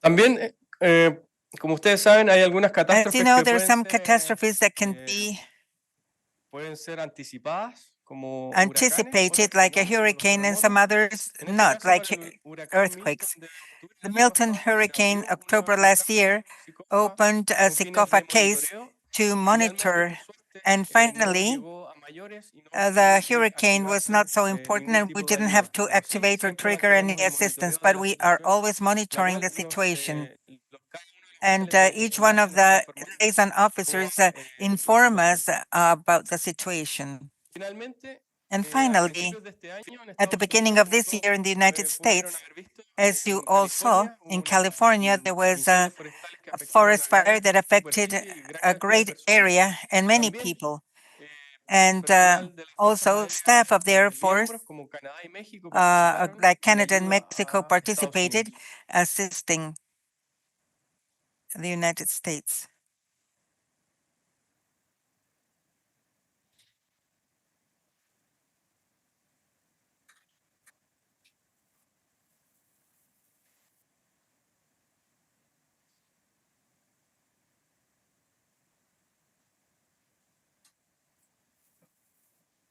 Bueno, para destacar algunos aspectos, To highlight some importantes, aspects, some important la aspects, comunicación permanente que permanent tenemos entre los communication miembros among the de SICOFA SICOFA members es la que allows nos permite the tener una coordination among cooperación the que sea estrecha y de rápida respuesta. air En forces muchos de estos that is very de fast. situación real, de And apoyo de catástrofes reales, in real pudimos tener la situations, experiencia que we had fuerzas the aéreas experience that the air estuvieron en el país forces afectado were en at the menos de affected 72 country in horas. less than 72 hours. La respuesta se recibe desde The y hacia response cualquiera de is los miembros, received and towards any independiente de of the su members, tamaño y nivel regardless de of their recursos, size and para level of tener la idea de que resources. no solamente To have the países idea that grandes not only apoyan a big países pequeños countries o can con menos support recursos, little sino countries que or with less vimos el resources, ejemplo but de we los saw the incendios en example California, of the también fires in países California, miembros pueden and ayudar a member países más countries can grandes. help bigger countries as El well. conocerse personalmente no solo To trae get to know each beneficios other para las fuerzas personally not aéreas only en brings ámbitos de benefits ayuda for the humanitaria, air sino que forces in al momento de humanitarian que cada uno de assistance los oficiales de realms, enlace but also in other environments like operational, logistical, instruction, training, etc.,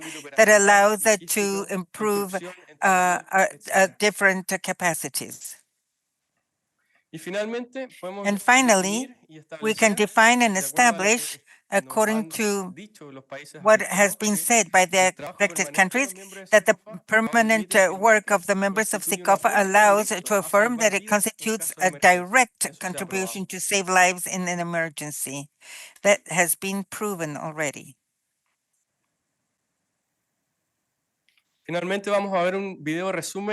We're going to see a summary video of the real facts in which we participated with the humanitarian assistance of Ciclo that was presented in the last meeting. Cuando el fuego arrasa los ecosistemas. When a fire rains our ecosystems, when chaos and pain obscures hope, and when waters take everything, there is something that always appears in the horizon. El SICOFA responde, siempre listos. The SICOFA responds, always ready, always united.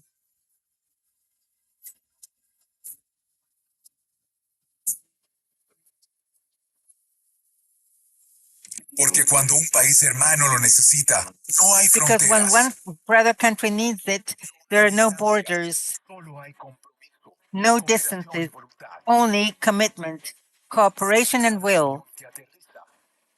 Because in each airplane that lands, in each mission that crosses the clouds, in each discharge of water,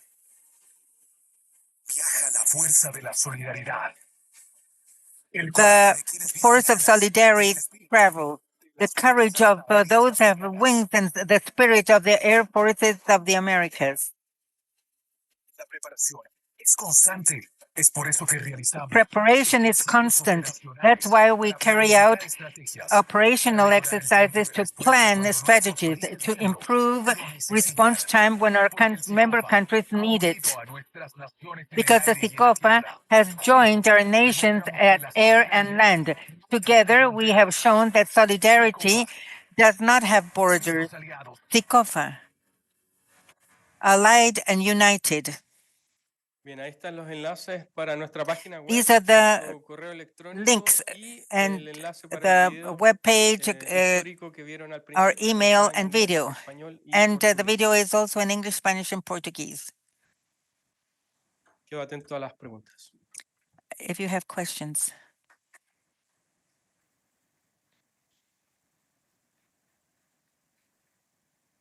Muchísimas gracias por su Thank you so much participación. for your Continuando participation. el orden de este Let's seminario, continue with the seguiremos seminar. con We will 5 minutos continue de with preguntas y 5 respuestas. minutes of questions and answers. Adelante, mi comandante. Muchas gracias, señor Coronel García. Thank you, Colonel Garcia. On behalf of the Air Forces of the America, we thank you for your collaboration. The questions are the following. A student of the IDC says, what strengths and opportunities has the SICOFA been able to get with the alliances with other international organizations? Very good question, and thank you. Well, we are working mainly with our special guests that are the IAFA, IADB, the Association of African Air Forces, and we are also talking with other organizations to amplify our spectrum and improve the coordination and quality among the air forces to activate in case of catastrophe. We continue exploring, but our relationship is very close with the IADB and IAFA, and with this, we are constant all the time. Thank you for your answer. We have some questions. Nevertheless, we are only going to have a second question, and the others are going to send through the email so that the presentator can answer them. Colonel Jose Celis, a student of the college, asks, how do you coordinate the funding of the humanitarian support missions within SICOFA, and what actors assume the operational costs and the logistical costs when you trigger multinational deployment? Very good question. Well, the main principle that we have in SICOFA is that all the activities are volunteer. With this premise, every time that there is an emergency, a country elevates a request for air, land, or sea means, whatever they need. And the member countries see this request, and they organize and coordinate within their own air forces to support us. Since it's volunteer, they talk with their commanders and allow to establish what they really have available to support on that same day or week, and the number of aircrafts and the staff that is available. And once this is approved, the country offers the affected country that type of help. And that's where the coordination, the bilateral coordination starts. And generally, the contributing countries are the ones that run the costs. And when they offer their help, is because they are going to undertake those costs. Sometimes the affected country, the host country, can also provide some type of means, for instance, lodging for the crews, and coordinate with the fuel for the aircrafts. But this is case by case and country by country. Thank you very much, Colonel Garcia, for your presentation and the answers to the question. Moderator.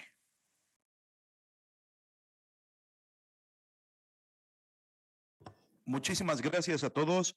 Continuando con el orden de este seminario, vamos a tener nuestra cuarta ponencia. We're going to have our fourth presentation by Lieutenant Constantino Ruggiero Moreno with the topic DN3 Plan in Mexico. Lieutenant Colonel Constantino Ruggiero represents the Mexican Army and will be presenting the DN3E plan, which is one of the most important plans in Latin America for natural disasters. Go ahead, Colonel, with your topic.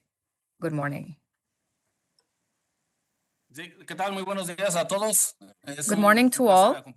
It is a pleasure to be here with you. At this time, I'm Lieutenant Colonel Ruggiero. I'm going to be presenting briefly the Plan DN3E, and afterwards, I'm going to be available for questions after the presentation. Muchas gracias. Adelante cuando se encuentre listo. Thank you. Please go ahead whenever you're ready to share your presentation.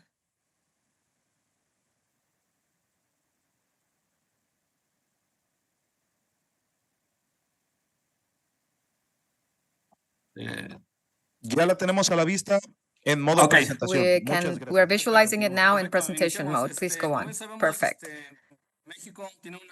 So Mexico has an ocean location. It is between the Cocos Plate in the Pacific.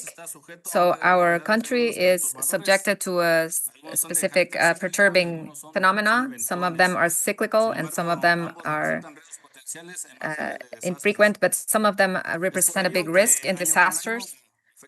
So year by year, they affect the national territory, and this has become a concern for the federal government, and they want to lessen the impact in the civil population. It is a risk for national security, and they are also included in the planning for national defense. Historically, the armed forces of Mexico have had a participation that has been very good in helping the civil population. We have a background since 1926 in some floods in the country, strong winds and tides, also the floods by certain rivers, which has caused the armed forces to always keep paying attention to any phenomena. and helping out the civil population and the civil authorities which are in charge of this process in order to help the affected population for the different phenomena. So we have this plan, DN3E, and it was applied first on the 10th of October of 1966 for the Inés hurricane, which was a Category 4 hurricane, and it affected the coasts of the states of Veracruz and Tamaulipas in the Gulf of Mexico. And it also affected a population of 84,000 people, approximately. So it was necessary that the armed forces came to aid these people for 3 months for different activities such as evacuation, medical attention, establishing air bridges, as well as removal of debris and reactivating communication lines. What is the plan DN3E? This plan can be summarized as the instrument, military instrument for operations that establishes the general guidelines for helping population that has been affected from disasters, by disasters, and the different activities of the armed forces of land, air, even the National Guard, the different activities that they need to do in order to aid the civil population.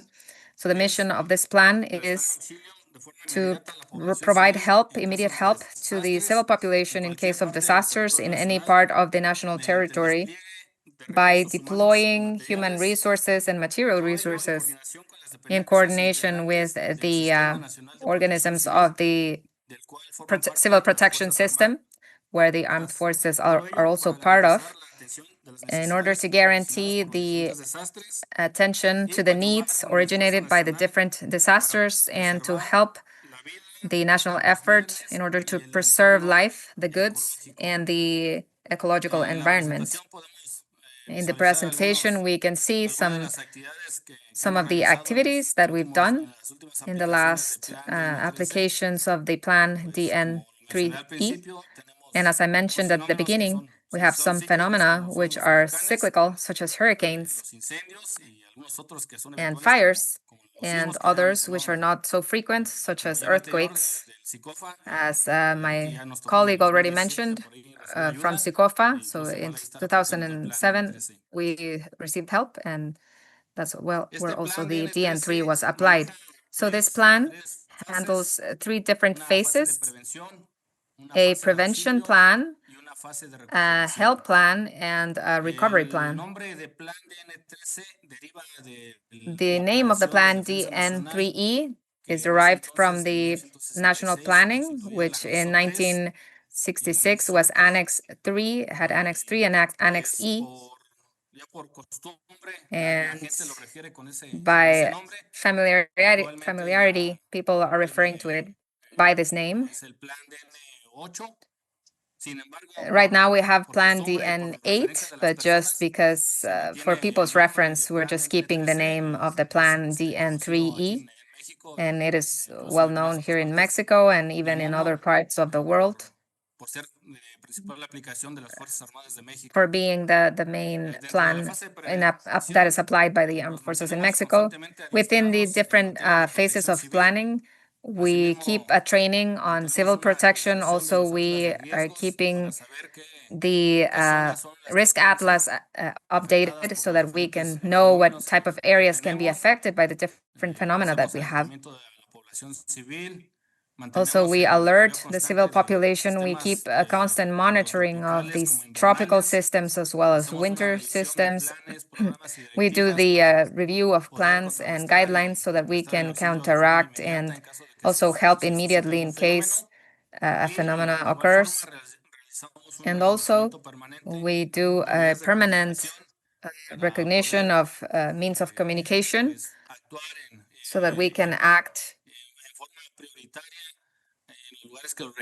with priorities in the places that require it, and always keeping in coordination with the civil authorities and with the rest of the authorities that are integrating the national system of civil protection of Mexico. In the 8th phase, which is the medular phase of this plan, is to move the personnel equipment and machinery that are part of this plan in order to do the different activities that the population requires, to limiting the areas of disaster, to evacuate the affected people, to take them to shelters that have been established depending on the gravity of the situation.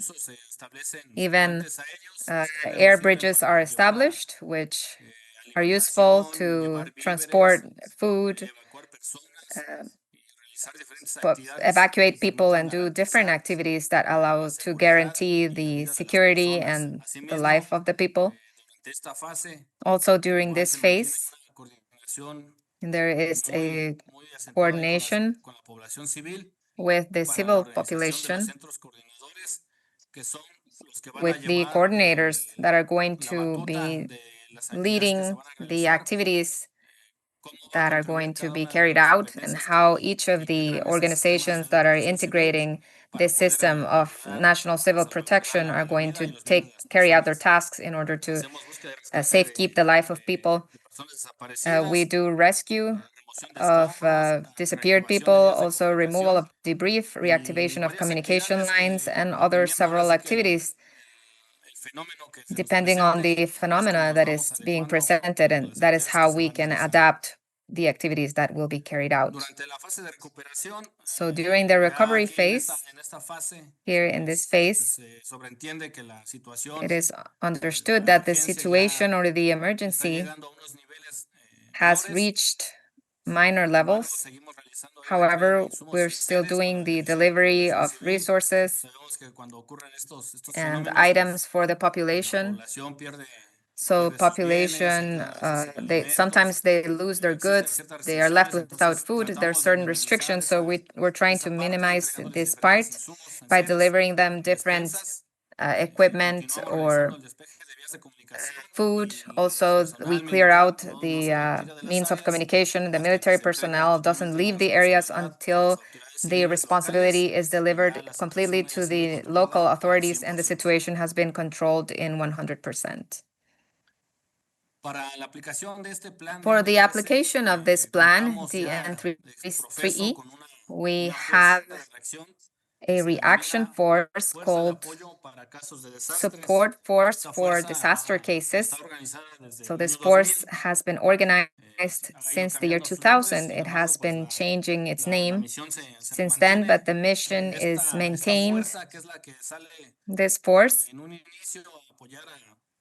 comes out since the beginning to provide support to the regions, and it is available. So in case there is any disaster and the local capabilities are overwhelmed, this force can get there immediately to reinforce and do the different activities of the Plan DN3E, and it has as a mission to reinforce the territorial authorities to help the civil population and to recover as soon as possible the activities and the actions, the daily actions that people do.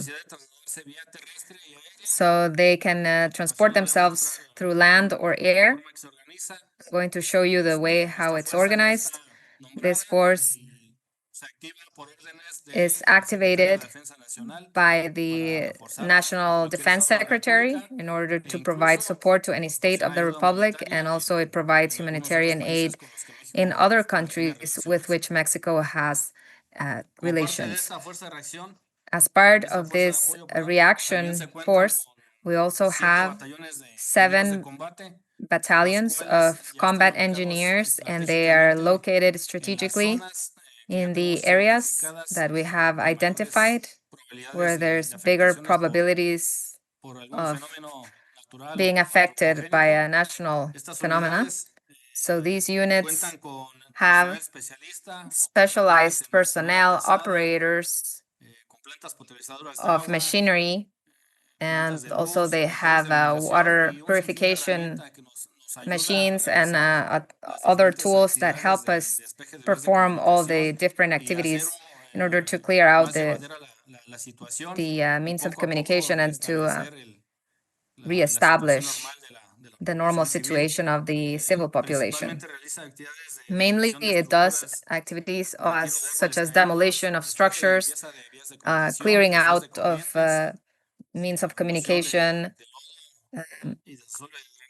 removal of mud and draining areas, as well as removal of debris. So they are specialized in these activities, and they keep constant training to be able to deploy, be deployed in the area where they're at, or they can also provide support to other areas if required. Also, as part of the support forces for cases of disaster, in the year 2013 in Mexico, the Battalion for Attention to Emergencies was formed, and it has specialists, and it is focused on the activities of search and rescue of people. And it is mainly integrated by 4 groups. One is the urban rescue group, which does search activities for people in collapsed structures. Also, there's the group of rescue in mountains, which is a group that is specialized in searching in caves or in high mountains and intermediate mountains. Also, we have the multi-purpose group, which has a scope for activities for searching people in contaminated environments. Also, it has personnel, the canine personnel, so that they can look for people disappeared or also trapped people. And it has personnel for sea rescue or water rescue. And also in this unit, we have, in the other unit is the engineers group, and they have all the machinery, heavy machinery, to help out the activities that the other groups do. It is integrated with 597 soldiers, and it has a response capability, and they are able to move in a time no longer than 6 hours throughout the Mexican Republic and an international environment in a period of no more than 10 hours. This unit, which is formed by specialists, in the year 2024 was acknowledged by the national authorities of Mexico as a urban search and rescue team, and they for a heavy level. And so they are capable to rescue in 2 different environments. They have done different activities within Mexico, also providing help for humanitarian aid for other countries. And right now we're looking for an international acknowledgement. So for the INSARAC group of the UN, and we are working on having the equipment and to comply with all the requirements that we need in order to be a part of this big team. But we do have the experience, and we have also different places where we have had training, and we have shared experiences also with other with other experts. Then also, as part of the Plan DN3E in the year 2023, a strategic center was created. We know that one of the main needs that the population has are food, water, groceries. So as part of Mexico's strategy, we created this strategic center of collection, and it has a capability to store 500 tons of different basic implements that the civil population requires after any natural phenomena occurs. cerca de la Ciudad de México. Cuenta con vías de comunicación tanto terrestres como aéreas, por lo que la disponibilidad de estos enseres y de estas despensas y de estas canastas básicas, pues es de forma inmediata, ¿no? En este centro se almacenan diferentes objetos, diferentes víveres. Algunos son donados por la iniciativa privada, por empresas que de forma altruista apoyan a la situación. Y pues nosotros lo que hacemos es almacenarlas y cuando haya la necesidad de alguna emergencia, pues las trasladamos a las áreas donde son necesarias. of De any, igual forma, mantenemos and we maintain reserva a que reserve denominamos estratégica, la cual ya called está strategic de forma that permanente is permanently para que there, cuando haya so necesidad that de utilizarla, when there is a de need forma to use inmediata it se traslade immediately, a las áreas then afectadas.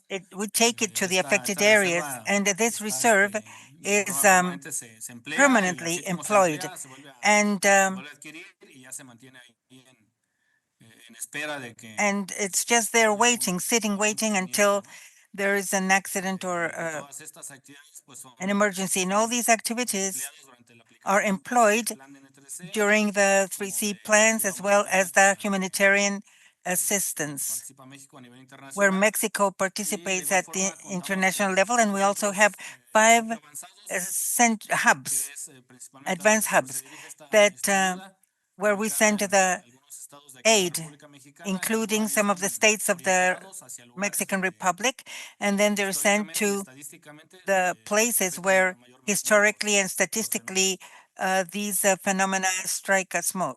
Como mencioné, As I de mentioned, igual forma, and la likewise, aplicación del plan de the N3C application of the se M3 lleva plan a nivel internacional, is solamente international, con el nombre de ayuda only humanitaria, that son with los the mismos name of recursos efectivos, humanitarian las mismas assistance, and it's the same capacidades, el mismo capacities personal and que staff disponemos a nivel and nacional, forces that we have que at the podemos national desplegarlo level a that nivel we can internacional. deploy internationally as México, well.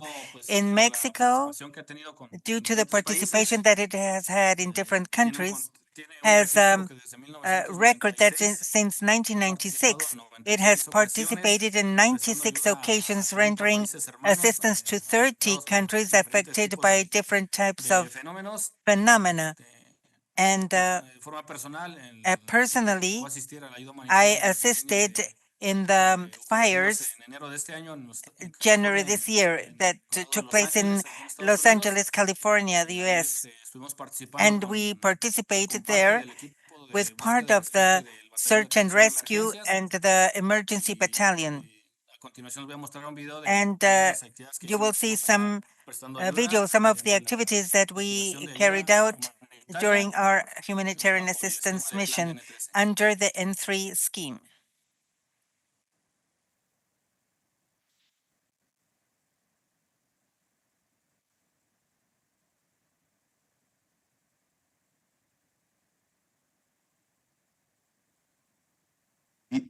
Su video aparentemente no está compartido The con video sonido. is not o shared es with únicamente imagen. sound. Is it just images?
Finalmente, a manera And finally, conclusión para as a esta breve conclusion for this exposición, quiero DN3 resaltar que las plan, Fuerzas I Armadas de want to México, highlight that Ejército, the Policía y armed Guardia forces Nacional, of pues mantenemos, Mexico al igual que todos nuestros keep compañeros, the same as all our compañeros amigos colleagues y and países friends con los que guardamos and relación, the countries nos with mantenemos en una which we constante have a relationship. We are evolución, always siempre in tratando constant evolution, de estar trying to alertas, be pendientes, alert, siempre estar un paso always adelante de las watchful situaciones que of se pueden the situations prever. that could Los be fenómenos happening. perturbadores, sin embargo, And pues no, hay algunos que no podemos saber cuándo van a some ocurrir, sin embargo, sí of these podemos phenomena, mantenernos we don't know when they might disparados, occur, but preparados y some listos para we can be prepared proporcionar el for, auxilio. and we're prepared En el to caso de provide México, a través del plan assistance. Mexico, DN3, through its se contribuye a DNA3 mitigar plan, las mitigates consecuencias ocasionadas all por the estos fenómenos consequences caused by perturbadores these y de esta forma es emergencies or como las Fuerzas Armadas disasters, de and México that's how afirman su the armed compromiso forces of para Mexico garantizar el bienestar affirms de la its población mexicana commitment for afectada, the de su well-being territorio of the nacional Mexican y affected redundando como ayuda population, and humanitaria a países also amigos to con los que guardamos friendly countries with our relación. humanitarian Eso sería assistance. todo por mi parte. This is Quedo all abierto I had to say, and a I'm las open posibles to preguntas que pueda haber. questions. Gracias. Thank you. Muchísimas gracias, Thank you mi very coronel much. Constantino. Continuaremos Colonel entonces con la Constantino, fase de we're going to preguntas y continue respuestas. with the question and Adelante, answers. Comandante Cruz. Muy Commander buen día. Cruz, good morning. Muchas gracias, señor Teniente Thank Coronel you, Constantino, Colonel por su Constantino, intervención. for your En nombre de la intervention. Junta On Interamericana de behalf of Defensa, the IADB, agradecemos we por thank su you presentación. for your Tenemos la presentation. siguiente We pregunta. have the following La primera, questions. The first one por el señor capitán de by navío Captain Eduardo Hernández Eduardo López, de la Armada de and México, Lopez from the alumno Navy of del Mexico, Colegio Interamericano student de of the Defensa. IADB. La pregunta es la siguiente. The question is the following. En el contexto de In the desastres en context of México, Mexican ¿cómo se coordina disasters, el how plan do you DN3 con coordinate el the plan DN3 de with la the Marina Nacional National de ese Navy país? plan of that country? Sí, como lo mencioné, As I existe mentioned, en México existe in un Mexico we have sistema a system denominado Sistema Nacional de called Protección Civil, National el Civil cual Protection engloba System a that diferentes autoridades, diferentes secretarías has de Estado, different departamentos del secretariats, Estado state para países, secretaries, and los cuales so son coordinados de they forma are all centralizada coordinated in a centralized manner un organismo by denominado an Coordinación organization Nacional de called Protección Civil, National que es la que Coordination for lleva Civil Protection. That is the one that la leads batuta o quien toma, por así decirlo, el mando, the command y or son los que commands. dirigen These are the ones las that actividades que lead se van a all realizar the dentro de activities that are los going to be carried diferentes out within escenarios de los the fenómenos different perturbadores, scenarios of y es a través de these esta disasters. Coordinación And Nacional de through Protección these Civil, National este Coordination for sistema Civil Protection, en el cual se in which the combinan system tanto el Plan Marina combines both que lo the marine realiza plan of the la Secretaría de Armada de México, Secretariat of the el Navy Plan of Mexico, N13 que and realiza the el Ejército y Fuerza N3 Aérea of Mexicanos. the Army and the Como bien Armed sabrán, Forces, aquí en Air México tenemos Forces of esa Mexico. Because peculiaridad de in que Mexico we have tenemos this dos particularity that we secretarías have two de Fuerzas secretariats Armadas, ¿no? for the La armed parte de Marina forces, y la parte the de Ejército y Navy Fuerza and Aérea. the Sin Air embargo, a Force través de and este Army. sistema es But como, through this como nos system, coordinamos y we realizamos las coordinate each diferentes other and we actividades carry out all the para el beneficio de la activities población for the civil. benefit of the population, the civilian population. Muchas gracias por su Thank you very respuesta. much for your A answer. continuación, la siguiente And to pregunta. continue the next question. ¿Cuál es la diferencia entre What la is the fuerza de difference apoyo between the para support caso de force for desastre y el disasters apoyo and the de support atención en of caso de emergencia? care in cases of Lo pregunta emergency? un What señor is the alumno difference? del Colegio Interamericano This de question Defensa de is la asked by República a de El Salvador. student of El Salvador from the Sí, IADB. gracias. Yes, thank you. La, la fuerza de The apoyo para casos de support desastre, force como for disasters, mencioné, as es I un mentioned, organismo que ya is an tenemos organization that we constituido, have ya está set nombrado up already para poder proporcionar just to auxilio a la provide población civil para assistance to cualquier caso civilians in caso de an emergencia. emergency. No existe una diferencia, sino There más is no lo correcto real sería difference. decir The correct thing is to que say esta fuerza that de this apoyo para force, casos de this support desastre, es la force que está for designada disasters, is the inicialmente one that is para assigned proporcionar el initially to apoyo provide the y, support y salvaguardar la vida de las and personas y safeguard los the bienes lives of people and ante their la goods atención de algún caso de in emergencia. an emergency. Muchas gracias nuevamente, Thank you señor Teniente once Coronel again, Constantino, por sus respuestas. Mr. Colonel Nuevamente, en Constantino, for nombre your y por answer. So on parte de la Junta behalf of Interamericana de Defensa, the agradecemos por su IADB, we really participación thank you for your en esta mañana. participation this morning. Adelante, señor moderador.